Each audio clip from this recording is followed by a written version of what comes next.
Contohnya middle class ke poor community atau near poor. Tidak boleh. Secara moral pemerintah bertanggung jawab.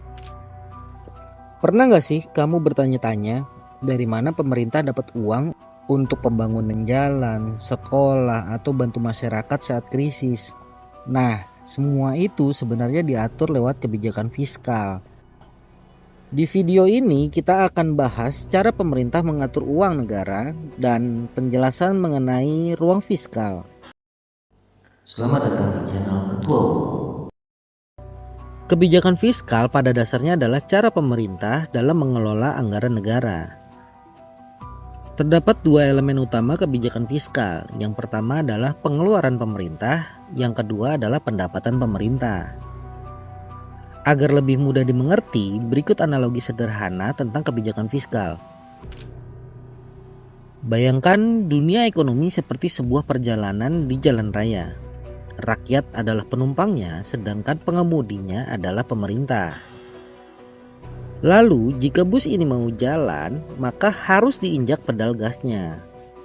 Pedal gas ini sama dengan pengeluaran pemerintah, yang jika diinjak, dia akan memberikan dorongan pertumbuhan pada ekonomi. Sementara, pajak adalah rem yang bisa memperlambat laju pertumbuhan ekonomi jika terlalu cepat. Ketika ekonomi tumbuh terlalu cepat, maka hal itu dapat menyebabkan inflasi, yang mana harga barang dan jasa naik terlalu tinggi. Ketika inflasi terjadi, pemerintah akan menginjak remnya. Dan ini bisa dilakukan dengan menaikkan pajak atau mengurangi pengeluaran. Tujuannya adalah untuk mengurangi jumlah uang yang beredar di masyarakat sehingga permintaan barang dan jasa menurun. Dengan berkurangnya permintaan, tekanan harga berkurang dan inflasi bisa lebih terkendali. Lalu, kenapa pertumbuhan ekonomi terlalu cepat menyebabkan inflasi? Jadi begini, ketika banyak uang yang beredar di masyarakat, dapat menyebabkan masyarakat belanja lebih banyak. Yang biasanya beli satu, menjadi beli dua. Hal ini otomatis meningkatkan permintaan barang dan jasa. Dan ketika permintaan itu naik, maka perusahaan mulai memproduksi lebih banyak barang tersebut. Dan di sini permasalahannya, mayoritas bahan baku dari barang tersebut membutuhkan proses, seperti proses penanaman, proses panen, proses logistik, dan lainnya. Ketika permintaan produk jadi meningkat, namun bahan baku produk tersebut terbatas, maka harga bahan baku produk itu akan naik. Otomatis harga produk jadinya juga akan naik. Inilah yang menyebabkan inflasi. Ada government spending. Tolong fiskal dijaga, jangan terlalu banyak utang. Dulu sudah kita turunkan, jangan dinaikkan lagi. Selanjutnya, penjelasan tentang ruang fiskal. Ruang fiskal adalah kapasitas pemerintah untuk meningkatkan pengeluaran atau mengurangi pajak tanpa menimbulkan masalah pada stabilitas ekonomi. Coba kita bayangkan, sebuah negara seperti seorang kepala rumah tangga. Setiap bulannya, kepala rumah tangga ini punya penghasilan. Kita sebut saja penghasilannya 10 juta rupiah. Ini adalah pendapatan negara.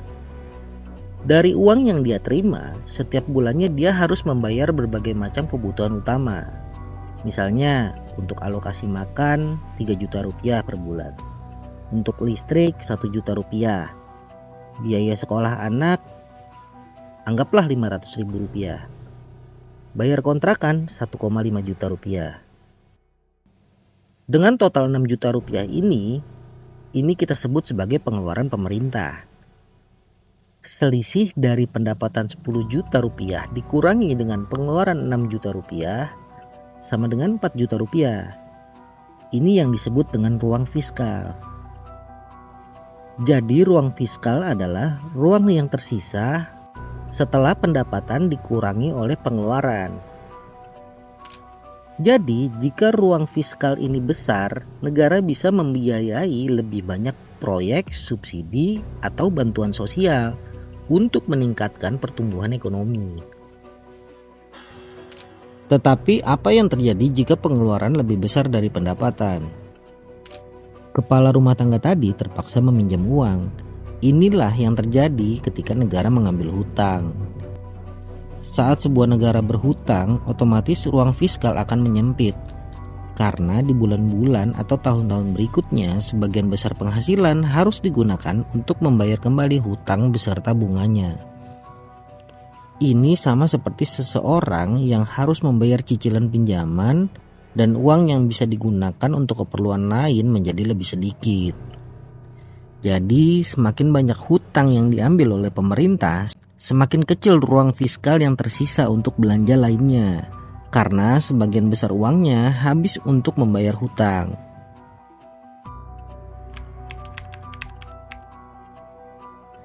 Nah, ketika ruang fiskal semakin sempit, pemerintah mungkin harus memotong subsidi atau menghentikan program-program sosial yang membantu masyarakat. Misalnya, harga barang-barang pokok bisa naik karena subsidi dikurangi. Inilah yang disebut dengan penurunan daya beli masyarakat. Ketika subsidi bahan bakar atau pangan dikurangi, harga-harga akan naik dan ini langsung memukul kantong masyarakat, terutama mereka yang berpenghasilan rendah. Artinya, uang yang sebelumnya bisa mereka gunakan untuk membeli banyak barang, sekarang tidak lagi cukup. Lalu solusinya seperti apa? Pemerintah perlu mengelola ruang fiskal dengan bijak. Ini berarti selain memastikan pengeluaran tidak melebihi pendapatan, pemerintah juga harus berhati-hati dalam mengambil hutang. Jika dikelola dengan baik, hutang bisa digunakan untuk proyek-proyek produktif yang meningkatkan pertumbuhan ekonomi. Misalnya membangun infrastruktur atau mendukung sektor pendidikan, yang nantinya akan menambah pendapatan negara di masa depan.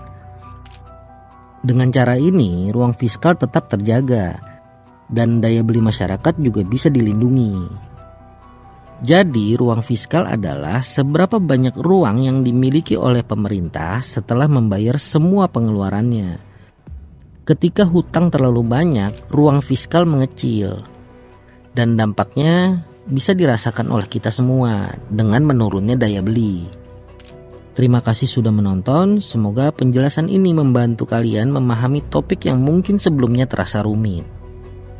Jika teman bisnis mau memberikan pendapat atau koreksi, silahkan tulis di kolom komentar ya.